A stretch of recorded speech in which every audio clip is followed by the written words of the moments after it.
Bridging the skills gap is definitely an issue that both locally by the government and the regulators as well as the investors is something that has been taken very seriously.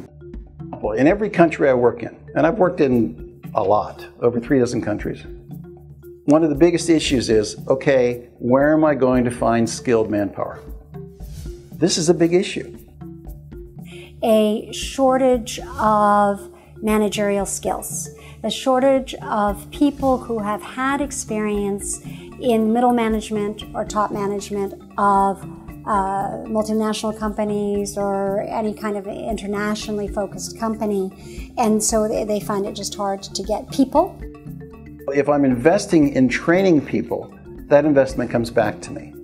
Because then the next time, or if I want to expand, if I want to open up new markets, if I want to find new opportunities for creating, supply chains into my business, I'm creating the workforce that can do that.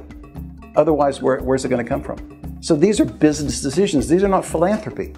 These are smart decisions. Recently, we've seen a lot of companies actually, especially in the agriculture and allied businesses, a lot of companies are moving into outgrower schemes, extension schemes.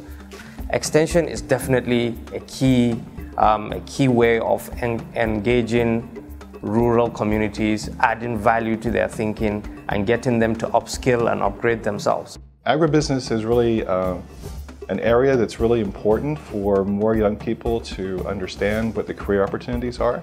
We want young people to realize that it's very noble to actually be a part of agribusiness and really be a part of helping to feed the world. When you give a person a job, which is the #1 concern for all of these countries, when you give them skills, when you give them a sense of careers, not just job to job to job, but careers, you're changing the way that person sees the world, whether it's male or female, particularly if you hire women. You're changing that person, and that changing that family, and you're changing that community. Africa, in many ways, is my second home. I find African people wonderful. They're family-oriented in the sense that they love children and they love communities, and there's a real sense of connection. When you enable people to take better control over their lives by making money, by being able to make choices, that spills over the economic sector, it spills over into the political sector. And so what we're doing is helping these countries develop their own sense of ownership of their own futures. And that's something I think the initiative really understands.